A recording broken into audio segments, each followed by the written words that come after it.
Hello दोस्तों, स्वागत है आपका अपने यूट्यूब चैनल अंबुज पाठशाला में। तो इस वीडियो में हम लोग जैक बोर्ड अर्धवार्षिक परीक्षा 2024 के लिए क्लास 12th का सब्जेक्ट इंग्लिश कोर का मोस्ट इम्पोर्टेंट वायरल प्रश्न पत्र देखने वाले हैं, जो कि बहुत ही ज़्यादा इम्पोर्टेंट है और ये हमारा सेट नंबर 1 है। ऐसे में आपको 5 सेट कराऊंगा, आपको पाँचों सेट कंप्लीट कर लेना है। सारा प्रश्न आपके एग्जाम में यहीं से देखने को मिलेगा। यदि आप लोग पांचों सेट को अच्छे से कंप्लीट कर लेते हैं तो एक भी क्वेश्चन यहाँ से बाहर नहीं जाएगा। ठीक है, तो चलिए वीडियो को स्टार्ट करते हैं। और वीडियो को स्टार्ट करने से पहले हमारे चैनल पर नए हो तो चैनल को सब्सक्राइब करके जरूर रख लीजिएगा। साथ ही वीडियो को अपने दोस्तों के पास भी शेयर कर दीजिएगा, क्योंकि वीडियो बहुत ही ज़्यादा इंपॉर्टेंट होने वाला है। ठीक है, और प्रत्येक सेट को जरूर देखिएगा। जैसे ये आपका सेट नंबर 1 है, ऐसे ही 4 सेट और आएगा। तो पांचों सेटों को अच्छे प्रकार से आप लोग कंप्लीट कर लेते हैं। ठीक है, ऐसा नहीं कि सिर्फ देख लिया, आपको इसको कंप्लीट भी करना होगा, याद भी रखना होगा। तो अच्छे प्रकार से कंप्लीट कर लेते हैं तो सारा प्रश्न यहीं से देखने को मिलेगा, एक भी प्रश्न यहाँ से बाहर नहीं जाएगा। ठीक है, तो चलिए स्टार्ट करते हैं। और वीडियो को स्टार्ट करने से पहले आप लोग क्या कीजिएगा कि टेलीग्राम ग्रुप और व्हाट्सएप चैनल को जरूर ज्वाइन कर लीजिएगा। दोनों का लिंक डिस्क्रिप्शन में दिया हुआ है। टेलीग्राम ग्रुप का लिंक और व्हाट्सएप चैनल का लिंक, दोनों का लिंक डिस्क्रिप्शन में दिया हुआ है। दोनों को ज्वाइन कर लीजिएगा। आपका कोई भी नोटिस आता है या फिर कोई भी जानकारी आता है तो सबसे पहले आपको वहीं पर सेंड किया जाता है, तो जरूर ज्वाइन कर लीजिएगा। और आपका कोई भी पर्सनल डाउट या फिर इश्यू हो तो उसके लिए आप लोग मुझे इंस्टाग्राम पर डीएम कर सकते हैं। उसका लिंक डिस्क्रिप्शन में दिया गया है, तो आप लोग मुझे वहाँ पर फॉलो करके डीएम कर सकते हैं, आपको रिप्लाई मिल जाएगा। तो चलिए फाइनली स्टार्ट करते हैं। एक बार फिर से बता देता हूँ, क्लास 12th का है, सब्जेक्ट आपका इंग्लिश कोर का है, वायरल प्रश्न पत्र है। ऐसे आपके 5 सेट आएंगे, ये हमारा सेट नंबर 1 है। तो चलिए स्टार्ट करते हैं। तो देखिएगा, जैसा कि मैंने आपको एग्जाम पैटर्न बता दिया था कि ऑब्जेक्टिव ही होगा, तो एग्जाम पैटर्न वाला आप लोग वीडियो देख लीजिएगा। तो देखिएगा फर्स्ट नंबर वाला क्वेश्चन क्या है, who is the author of the last lesson. जो आपका चैप्टर है लास्ट लेसन, इसके ऑथर कौन है, यानी कि इसके लेखक कौन है। तो 4 ऑप्शन गिवन है, तो सही आंसर क्या जाएगा, सही आंसर आ जाएगा आपका अल्फोंसो डॉटेट, यानी कि ऑप्शन नंबर डी हो जाएगा आपका करेक्ट। जो अल्फोंसो डॉटेट है यही आपका ऑथर है या फिर राइटर है, बोल सकते हैं आपका कौन से चैप्टर का, लास्ट लेसन का। ठीक है, आगे बढ़ते हैं। तो सेकेंड नंबर वाला क्वेश्चन देखिए क्या बोल रहा है, Alphonse Daudet was the from which county. जो आपके लास्ट लेसन के जो आपके ऑथर हैं या फिर राइटर हैं अल्फोंसो डॉटेट, तो ये किस काउंटी के थे, यानी कि कौन से देश से ये संबंधित थे। तो सही आंसर क्या जाएगा, फ्रांस, यानी कि ऑप्शन नंबर बी हो जाएगा इसका करेक्ट। ठीक है, इसके बाद आगे बढ़ते हैं। तो थर्ड नंबर वाला क्वेश्चन देखिएगा हमारे पास क्या है, the story the last lesson. कौन सा story, the last lesson highlights which human tendency, यानी कि जो आपका जो स्टोरी है द लास्ट लेसन, ये किस ह्यूमन टेंडेंसी को हाईलाइट करता है। ठीक है, ये आपको बताना है। तो 4 ऑप्शन गिवन है, आप लोग यहाँ पर देख पा रहे होंगे। तो चारों में से कौन सा सही होगा ये आपको बताना है। तो सही आंसर क्या जाएगा आपका, सही आंसर जाएगा ऑप्शन नंबर बी, यानी कि प्रोक्रेस्टिनेशन, ऑप्शन नंबर बी हो जाएगा सही। इसके बाद आगे बढ़ते हैं। तो फोर्थ नंबर वाला क्वेश्चन देखिए क्या बोल रहा है, what were the things being taken for granted by the people of Alsace, यानी कि किन बातों को एल्सेक के पीपल के द्वारा सामान्य माना जाता था। जैसे जनरल बातें मानी जाती है ना कि आम बात है, तो एल्सेक के पीपल कौन सी ऐसी बात है जिसको कि सामान्य मानते थे। तो यहाँ पर सही आंसर क्या जाएगा, सही आंसर हो जाएगा हमारे पास टाइम एंड स्कूल, यानी कि ऑप्शन नंबर बी हो जाएगा आपका सही। क्या, time and school, option number B हो जाएगा बिल्कुल करेक्ट 4 नंबर वाले क्वेश्चन का। इसके बाद आगे बढ़ते हैं। तो 5 नंबर वाला क्वेश्चन देखिए क्या बोल रहा है, what does the last lesson symbolise, यानी कि जो आपका चैप्टर है द लास्ट लेसन, यह क्या सिंबलाइज करता है, क्या दर्शाता है। लॉस को या फिर लॉस ऑफ फ्रीडम को, मतलब कि लॉस का मतलब यहाँ पर क्या हो गया, हानि, और लॉस ऑफ फ्रीडम का मतलब हो गया कि स्वतंत्रता को छीन लेना। और लॉस ऑफ लैंग्वेज, लैंग्वेज का मतलब है कि लॉस ऑफ लैंग्वेज, जैसे कि हमारी मातृभाषा मान लीजिए हिंदी है, तो हमको हिंदी बोलने से रोका जा रहा है, तो उसी को बोलते हैं लॉस ऑफ लैंग्वेज। और फिर है कि loss of language and freedom, यानी कि फ्रीडम और लैंग्वेज दोनों का लॉस, यानी कि दोनों को छीन लेना।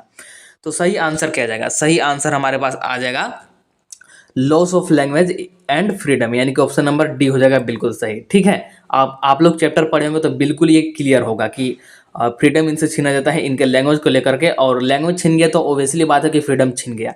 ठीक है, तो ऑप्शन नंबर यहाँ पर हो जाएगा B, sorry option number D हो जाएगा बिल्कुल करेक्ट। इसके बाद आगे बढ़ते हैं।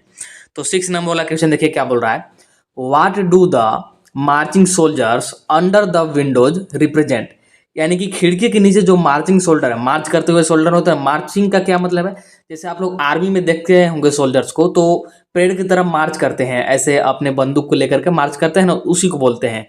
तो विंडोज के नीचे यानी कि खिड़की के नीचे जो सोल्जर्स मार्चिंग कर रहे हैं, तो ये क्या रिप्रेजेंट कर रहे हैं, क्या दर्शा रहे हैं। तो 4 ऑप्शन गिवन है, 4 ऑप्शन को देखिए, यहाँ पर आपको दिख रहा होगा। तो सही आंसर क्या जाएगा हमारे पास? सही आंसर की बात करें तो सही आंसर हमारे पास क्या जाएगा? सही आंसर जो है हो जाएगा इसका क्या, तो यहाँ पर आ जाएगा the down of Persia in the defeat of the French people, यानी कि ऑप्शन नंबर ए हो जाएगा बिल्कुल correct, the down of the Persia in the defeat of the French people. ठीक है, इसके बाद आगे बढ़ते हैं। तो 7 नंबर वाला क्वेश्चन देखिए क्या है, from where did the orders come to teach only German in the district of Alsace and Lorraine. जब आप लोग चैप्टर पढ़ेंगे द लास्ट लेसन, तो उसमें यहाँ पर 2 डिस्ट्रिक्ट का मेनली रूप से बात किया गया है, डिस्क्राइब किया गया है, एल्सक एंड लोरेन का। तो यही पूछ रहा है आपसे कि कहाँ से ऑर्डर आया कि ये दोनों डिस्ट्रिक्ट एल्सक एंड लोरेन में सिर्फ और सिर्फ जर्मन पढ़ाया जाए और कोई भी लैंग्वेज को नहीं पढ़ाया जाए, सिर्फ और सिर्फ जर्मन पढ़ाया जाए। ये ऑर्डर कहाँ से आया था ये आपको बताना है। तो ऑप्शन आपको गिवन है, फ्रांस से आया था, लोरेन से आया था, बर्लिन से आया था, या फिर जर्मन से ही आया था। तो सही आंसर क्या जाएगा इसका? सही आंसर की बात करें तो सही आंसर आ जाएगा हमारे पास बर्लिन से। कहाँ से ऑर्डर आया था? बर्लिन से ऑर्डर आया था कि ये दोनों डिस्ट्रिक्ट में एल्सेक और लोरेन में सिर्फ और सिर्फ जर्मन लैंग्वेज पढ़ाया जाए, जबकि इससे पहले वहाँ पर फ्रांस लैंग्वेज पढ़ाया जा रहा था। ठीक है, आप लोग चैप्टर पढ़े होंगे, बहुत ही इंटरेस्टिंग चैप्टर है। इसके बाद आगे बढ़ते हैं। तो 8 नंबर वाला क्वेश्चन देखिए क्या बोल रहा है, why was France reluctant to go to school. तो फ्रांस जो है ये स्कूल जाने से क्यों, मतलब यहाँ पर बोल सकते हैं कतराता था। मतलब बोलते हैं ना कि आज जैसे आप लोग भी देखते होंगे कि आज मेरा स्कूल जाने का मन नहीं है या फिर स्कूल नहीं जाएंगे, तो कुछ ना कुछ रीजन रहता होगा कि आपको कुछ वर्क मिला होगा या फिर कहीं पर बॉडी पेन होगा, तो इसके वजह से आप लोग नहीं जानते हो। तो फ्रांस का यहाँ पर पूछ रहा है कि इसका क्यों नहीं मन करता था स्कूल जाना का, या फिर स्कूल जाने से क्यों कतराता था। ठीक है, तो यहाँ पर 4 ऑप्शन गिवन है। सही आंसर क्या जाएगा? सही आंसर आ जाएगा हमारे पास, देख सकते हैं, lesson on participles was not prepared.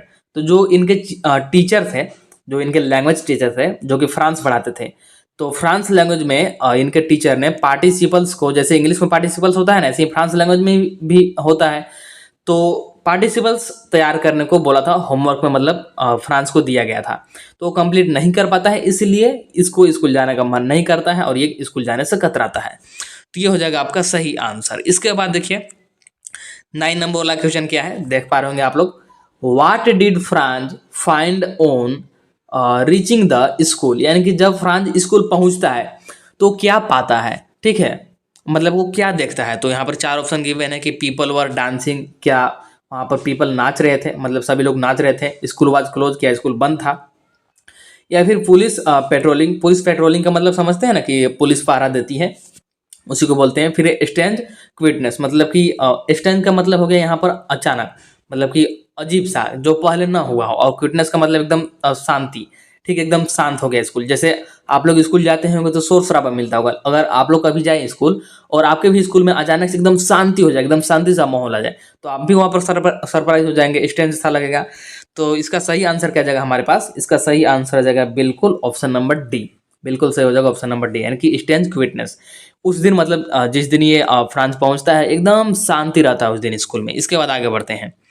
तो 10 नंबर वाला क्वेश्चन देखिए क्या बोल रहा है, who occupied the back benchers in the class. यानी कि जो बैक बेंचर्स था क्लास में, यानी कि जो पीछे वाले बेंच होते हैं, उस पर कौन बैठे हुए थे ये बताना है। क्या वीक स्टूडेंट, यानी कि जो कमजोर छात्र थे? नहीं, बिल्कुल नहीं। क्या टीचर्स क्यों बैठेंगे? फिर है कि monitors of the class, monitor तो आगे बैठते हैं, मतलब जनरली ऐसा देखा जाता है।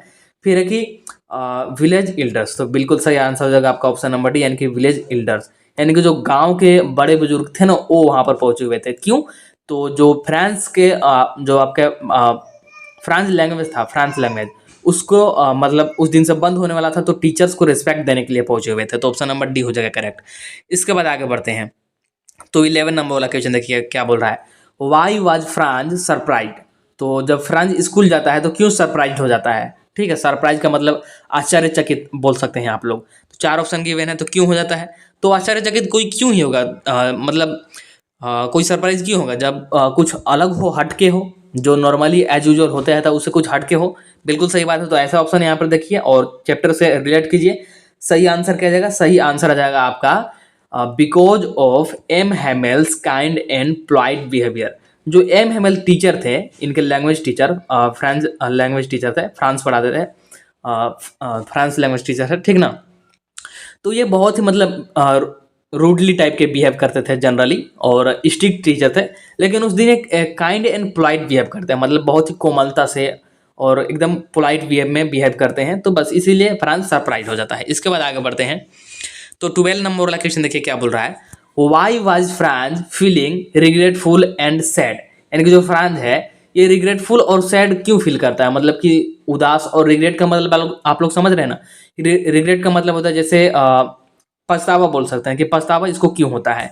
तो सही आंसर क्या जगह हमारे पास 4 ऑप्शन गिवन है। देखिए सही आंसर जगह इसका कि for not learning his mother tongue. Mother tongue का मतलब है कि मदर लैंग्वेज, यानी कि मातृभाषा। तो ऑप्शन नंबर डी हो जाएगा इसका बिल्कुल करेक्ट। और ये क्यों, क्योंकि जर्मन में, सॉरी, वहाँ पर मतलब ऑर्डर आया था कि सिर्फ और सिर्फ जर्मन पढ़ाया जाएगा, फ्रांस को नहीं पढ़ाया जाएगा, इसीलिए। तो ऑप्शन नंबर डी हो जाएगा करेक्ट। इसके बाद आगे बढ़ते हैं। तो 13 नंबर वाला क्वेश्चन क्या है देखिएगा। Whom did M. Hamel blame for not sending students to school? यानी कि जो एम हेमल टीचर थे ये किसको दोषी ठहराते हैं स्टूडेंट को स्कूल नहीं भेजने का। ठीक है, मतलब कि स्टूडेंट को स्कूल नहीं भेजा जा रहा है, तो इसका दोषी कौन है? क्या पेरेंट्स हैं, ठीक है, यानी कि माता पिता हैं, या फिर फ्रेंड्स हैं यानी कि दोस्त हैं, या फिर खुद टीचर्स ही हैं, या फिर वॉचमैन है। तो वॉचमैन का तो इसमें दूर दूर तक कोई नाता नहीं है। अब बचते हैं आपके पास 3 ऑप्शन, तो तीनों में से देखिए कौन सा सही हो जाएगा। तो आपका यहाँ पर सही आंसर हो जाएगा ऑप्शन नंबर यहाँ पर ए, पेरेंट्स। लेकिन अगर कहीं पर ऐसा ऑप्शन आपको दे कि पेरेंट्स और टीचर दोनों उसमें हो, पेरेंट्स और टीचर दोनों हो, कि पेरेंट्स एंड टीचर्स ऐसे आपको करके दे दे, तो फिर दोनों लगाइएगा। क्योंकि जो एम एम एल ये खुद को भी थोड़ा सा दोषी बताते हैं। अगर आप लोग चैप्टर पढ़े होंगे तो ये बताते हैं चैप्टर में ही, चैप्टर को अगर आप लोग पढ़े होंगे तो पता होगा। लेकिन यहाँ पर ऐसा ऑप्शन नहीं है, तो ऐसा पर सिर्फ पेरेंट्स और टीचर अलग अलग है, तो हम लोग पेरेंट्स को यहाँ पर टिक करेंगे। तो ऑप्शन नंबर ए हो जाएगा यहाँ पर करेक्ट। इसके बाद आगे बढ़ते हैं। तो 14 नंबर वाला क्वेश्चन देखिए क्या है। What did Houser bring? क्या बोल रहा है, व्हाट डिड हाउजर ब्रिंग, यानी कि हाउजर क्या लेकर आया। तो स्वीट्स यानी कि मीठा, या फिर चिल्ड्रन को, बच्चों को, फ्रेंड्स को, या फिर ओल्ड प्राइमर को। तो सही आंसर क्या आ जाएगा? सही आंसर आ जाएगा ओल्ड प्राइमर, यानी कि ऑप्शन नंबर डी हो जाएगा इसका करेक्ट। ठीक है, इसके बाद आगे बढ़ते हैं। तो नेक्स्ट क्वेश्चन देखिएगा 15 नंबर वाला हमारे पास क्या है। What made French forget M Hamel's ruler and crankiness? कहने का क्या मतलब है कि किस कारण फ्रांस एम हेमेल के बिहेवियर को भूल गया। और बिहेवियर मतलब, बिहेवियर का मतलब है यहाँ पर रूडली बिहेवियर। जो मैंने बताया कि एम हेमेल ये लैंग्वेज टीचर थे फ्रेंच के, तो ये मतलब थोड़ा सा रूडली बिहेव करते थे और बच्चों को डांटते ज़्यादा थे, ठीक है ना, और मारते थे, इस प्रकार के थे। लेकिन ये फिर अचानक से फ्रेंच इनकी बिहेवियर को भूल जाता है। भूल जाने का मतलब इग्नोर करता है, ठीक है, मतलब जैसे कि इनका मतलब बिहेवियर बदल गया हो, इस प्रकार का। ठीक है, तो सही आंसर क्या जाएगा, क्या कारण था? तो यहाँ पर 4 ऑप्शन गिवन है। सही आंसर जाएगा आपका the idea of his going away. कहने का क्या मतलब है कि जो फ्रांस टीचर थे ये इनसे दूर फ्रांस से दूर चले जाते हैं, इसीलिए ऐसा होता है। तो ऑप्शन नंबर डी हो जाएगा करेक्ट। इसके बाद आगे बढ़ते हैं। तो 16 नंबर वाला क्वेश्चन देखिए क्या बोल रहा है। For how many years did M Hemel serve the school? तो जो एम हेमेल टीचर थे ये कितने सालों से स्कूल में पढ़ा रहे थे, कितने सालों से स्कूल के लिए सेवा कर रहे थे, ये आपको बताना है। तो सही आंसर आ जाएगा 40 ईयर्स। कितने ईयर से? 40 ईयर्स से, यानी कि 40 साल से। इसके बाद आगे बढ़ते हैं। तो फिर से 16 नंबर है, मतलब कि यहाँ पर क्वेश्चन नंबर में मिस्टेक हो गया, कोई बात नहीं। 2 बार 16 हो गया है, तो एक यहाँ पर क्वेश्चन एक्स्ट्रा हो जाएगा, कोई बात नहीं। देखिए क्या है कि who is the poet of this poem? This poem का मतलब यहाँ पर क्या है, जो आप यहाँ पर है आपका दिस पोएम का मतलब है ये आपका चैप्टर है माई मदर एट 66। जो आपका चैप्टर है ना पोएम माई मदर एट 66, तो यहाँ पर दिस पोएम का यही मतलब है कि माई मदर एट 66। तो माई मदर एट 66 के पोएट आपसे पूछ रहा है। पोएट कौन है, या फिर बोल सकते हैं ऑथर कौन है। ठीक है, तो सही आंसर क्या जगह हमारे पास? सही आंसर जगह हमारे पास कमला दास। कौन? कमला दास। तो ऑप्शन नंबर डी हो जाएगा बिल्कुल करेक्ट। इसके बाद आगे बढ़ते हैं। तो 17 नंबर वाला देखिएगा क्या है कि what is her work non for, यानी कि किस काम के लिए जाना जाता था उनको, ये बोला जा रहा है। तो सही आंसर क्या जाएगा? सही आंसर जाएगा हमारे पास फॉर इट्स ओरिजिनलिटी, और क्या है, versatility and flavour of the soil. तो ये हो जाएगा आपका बिल्कुल करेक्ट आंसर, यानी कि ऑप्शन नंबर ए हो जाएगा करेक्ट 17 नंबर वाले क्वेश्चन का। इसके बाद नेक्स्ट है आपका 18 नंबर वाला। देखिए क्या बोल रहा है। What is the kind of pain and ache that the poet feels? मतलब कि किस प्रकार का दुख और पीड़ा पोएट महसूस करता है, ये आपको बताना है। तो चार ऑप्शन गिवन है क्या, लूजिंग ऑफ हर मदर यानी कि अपनी माँ को खोने से जो डर लगता है ना वो वाला दर्द, या फिर हार्ट अटैक समझ ही रहे, या फिर हेडेक यानी कि सिर दर्द, या फिर चिल्ड्रन स्क्रीमिंग एट हर। तो क्या आ जाएगा, मतलब किस प्रकार के दुख पीड़ा थी पोएट को। तो सही आंसर क्या जाएगा हमारे पास, सही आंसर आ जाएगा हमारे पास लूजिंग ऑफ हर मदर यानी कि अपनी माँ को खो देने का डर। इसके बाद देखिए नेक्स्ट है हमारा 19 नंबर वाला क्वेश्चन, जो कि क्या बोल रहा है, in which languages has Kamala Das reader stories and novels, यानी कि जो आपके राइटर हैं कमला दास, पोएट हैं इस चैप्टर के, तो ये किस लैंग्वेज में स्टोरीज एंड नॉवेल्स को लिखते हैं, ये आपको बताना है। तो कौन से लैंग्वेज में लिखते हैं, तो सही आंसर क्या जाएगा हमारे पास, सही आंसर आ जाएगा इंग्लिश एंड मलयालम, इंग्लिश और मलयालम में, यानी कि ऑप्शन नंबर डी हो जाएगा यहाँ पर आपका बिल्कुल करेक्ट, इंग्लिश एंड मलयालम। इसके बाद नेक्स्ट देखिए 20 नंबर वाला क्वेश्चन क्या है, name the poetic devices used in the poem. तो पोएटिक डिवाइस कौन कौन सा यूज किया गया है इस पोएम में, माय मदर एट 66 में, आपको बताना है। क्या मेटाफर यूज हुआ है, सिमिली यूज हुआ है, एलिट्रेशन यूज हुआ है, या फिर इनमें से सभी यूज हुआ है। तो राइट आंसर क्या जाएगा, इनमें से सभी, यानी कि all of these, metaphor simile और एलिट्रेशन सभी का यूज हुआ है। इसके बाद आगे बढ़ते हैं तो 21 नंबर वाला देखिए क्या आपसे बोला जा रहा है कि what is the significance of the title my mother eight 66। जो आपका ये पोएम है माय मदर एट 66, तो इस टाइटल का क्या मतलब है, ये क्या सिग्निफाई करता है। तो सही आंसर क्या जाएगा ये आपको बताना है। चार ऑप्शन गिवन है कि poet's fear of losing her old mother, यानी कि अपनी बूढ़ी माँ को खो देने का मतलब फियर का मतलब क्या होता है, फियर का मतलब डर। फिर कि poet's fear of moving fast, और फिर है कि poet's inability to express her feelings, या फिर ऑल ऑफ दी। तो सही आंसर क्या जाएगा हमारे पास, सही आंसर आ जाएगा one and only poets fear of losing her old mother, यानी कि ऑप्शन नंबर ए हो जाएगा करेक्ट। इसके बाद आगे बढ़ते हैं तो 22 नंबर वाला क्वेश्चन देखिए क्या बोल रहा है, what is the distinctive feature of the poem. तो ये आपको बताना है। तो यहाँ पर डिस्टिंक्टिव फीचर का मतलब क्या है कि खास विशेषता क्या है इस पोएम का, इस पोएम में ऐसा खास क्या है ये आपको बताना है।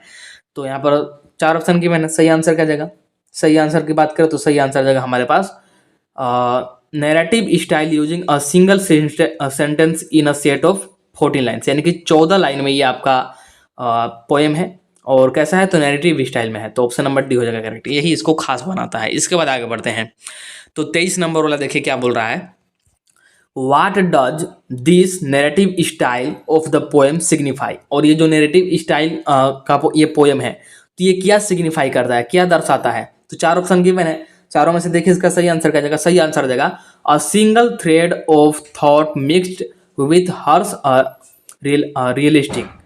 रियलाइज्ड। ठीक है, तो ऑप्शन नंबर डी हो जाएगा इसका बिल्कुल करेक्ट। इसके बाद आगे बढ़ते हैं तो आगे मूव करते हैं तो यहाँ पर 24 नंबर वाला यानी कि 24 नंबर वाला क्वेश्चन क्या है, what is the main idea of the poem, यानी कि जो आपका ये पोएम है माय मदर एट 66, तो इसका मेन आइडिया क्या है। ठीक है, मतलब ये किस चीज पर मेन बेस है। तो पेनफुल ओल्ड एज, फिर है कि डिसकलरेशन ऑफ स्किन, फिर है कि कलरनेसनेस ऑफ डॉटर, और फिर है लैक ऑफ स्ट्रेंथ।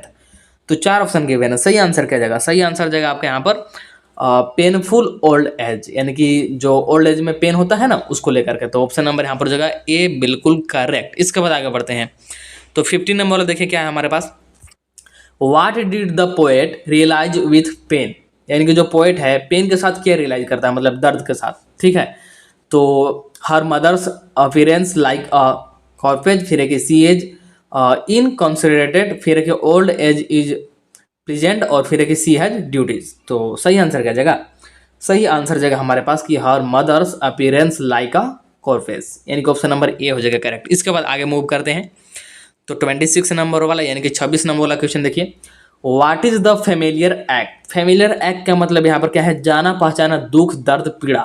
ठीक है, तो जो पोएट है इसका फेमिलियर एक्ट क्या है, यानी कि जाना पहचाना सा दुख क्या है ये आपको बताना है।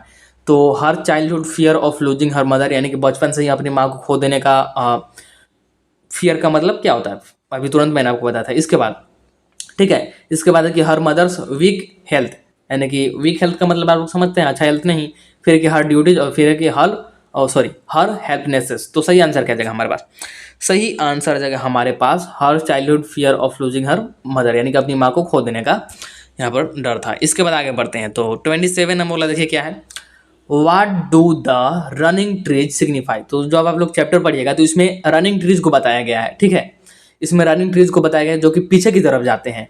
तो ये क्या सिग्निफाई करता है, क्या दर्शाता है कि पीछे की तरफ जाते हुए रनिंग ट्रीज। जैसे आप लोग कोई भी गाड़ी से यात्रा कीजिए, ट्रैवल कीजिए, ट्रेन पर, बाइक से, कार में, किसी से भी चीज़ से ट्रैवल कीजिए, तो बगल में जो भी ट्री होता है तो आपके मतलब कंपेयर में देखा जाए तो वो पीछे जाते हुए दिखाई देंगे आपको ट्री।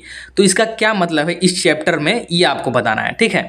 तो 4 ऑप्शन गिवन है। सही आंसर की बात करें तो सही आंसर आ जाएगा कि fast moving changes in human life from childhood to old age. यानी कि जिस प्रकार से ट्री एकदम फास्ट मूव कर रहे हैं उसी प्रकार से यहाँ पर ह्यूमन के लाइफ में भी चाइल्डहुड से यानी कि बचपन से ओल्ड में एकदम फास्ट मूविंग होता है। इसके बाद आगे बढ़ते हैं।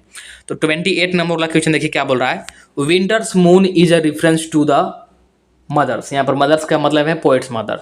विंटर्स मून का सबसे पहले क्या मतलब ये समझिए। विंटर्स मून मतलब कि जो ठंडे का चांद होता है, इसका क्या मतलब। जैसे आप लोग देख रहे होंगे ठंड के दिन में जो चांद होता है उसके ऊपर फॉग होता है। फॉग आप लोग समझ रहे हैं, जो ठंड के दिन में धुंध कोहरा होता है ना, उसी को बोला जाता है। तो चांद इससे क्लीन नहीं दिखता है, मतलब हल्का हल्का धुंधला दिखता है, तो उसी को बोलते हैं विंटर्स मून। तो ये किस चीज़ का रेफरेंस है इस पोएम में, इस पोएम में किस चीज़ का रेफरेंस ये आपको बताना है।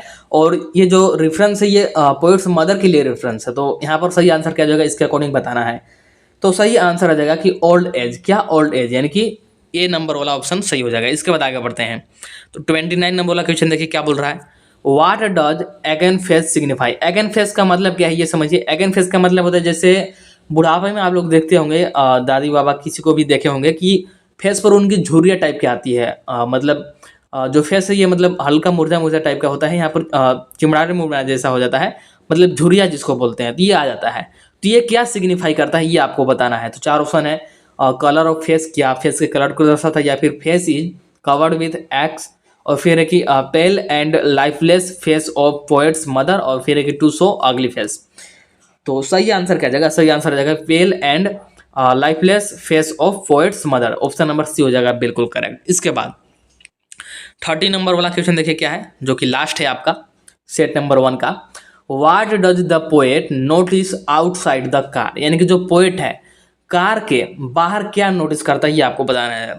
जब आप लोग चैप्टर पढ़िएगा तो उसमें मतलब बताया गया है कि कार के बाहर देखते हैं तो क्या नोटिस करते हैं, यहाँ पर पोएट बताना है। तो सही आंसर क्या जाएगा हमारे पास, सही आंसर आ जाएगा sprinting trees and running children. यानी कि पीछे की तरफ तेजी से जाते हुए ट्री, जैसे हम लोग सफ़र करते हैं किसी भी चीज़ से, जैसे ट्रेन हो, कोई भी यहाँ पर हमारे पास गाड़ी हो, तो पीछे की तरफ जाते हुए ट्री वगैरह दिखते हैं ना, तो वो एंड रनिंग चिल्ड्रंस मतलब खेलते कूदते दौड़ते हुए यहाँ पर उनको बच्चे दिखाई देते हैं। तो ऑप्शन नंबर यहाँ पर हो जाएगा ए करेक्ट, ठीक है। तो बस सेट नंबर 1 में इतना ही क्वेश्चन था आपका। इसी प्रकार से आपके 5 सेट आएंगे हर एक सब्जेक्ट के। जैसे इंग्लिश कोर का सेट नंबर 1 मैंने यहाँ पर करा दिया, और ये आपके चैप्टर नंबर 1 और चैप्टर नंबर 2 के मोस्ट इंपॉर्टेंट यहाँ पर जितने भी क्वेश्चन बन सकते थे, चैप्टर 1 एंड चैप्टर 2 से मोस्ट इंपॉर्टेंट जितने भी क्वेश्चन बन सकते थे मैंने यहाँ पर सारे सेलेक्ट करके लिए हुए थे। क्या सारे सेलेक्ट करके लिए हुए थे। तो इस प्रकार से मैं आपके यहाँ पर सारा कंप्लीट करा दूंगा 5 सेट में, ठीक है। 5 सेट करा दूंगा और एक स्पेशल सेट ला दूंगा जिसमें कि सारा कुछ मिक्सअप करके एकदम इनमें से भी टॉप छाड़ करके ला दूंगा। तो इससे एक भी बाहर क्वेश्चन आपका नहीं आएगा हाफ ईयरली एग्जाम में, ये मान के रख लीजिए, ठीक है। बस आपको क्या करना होगा कि 5 सेट को कंप्लीट देखना होगा और कंप्लीट इसको याद भी आपको करना होगा, सिर्फ देखने से नहीं होगा, ठीक है। और ऐसे ही आपका हर एक सब्जेक्ट का आएगा, जैसे इंग्लिश कोर का आया, फिजिक्स का आएगा, केमिस्ट्री का आएगा, जितने भी सब्जेक्ट है, ठीक है। और आर्ट्स वाले स्टूडेंट के लिए भी आएगा। तो बस चैनल पर बने रहिएगा, चैनल को सब्सक्राइब कर लीजिएगा, वीडियो को लाइक कर दीजिएगा। चलिए मिलते हैं नेक्स्ट वीडियो में, तब तक के लिए tata bye bye, see you in the next video.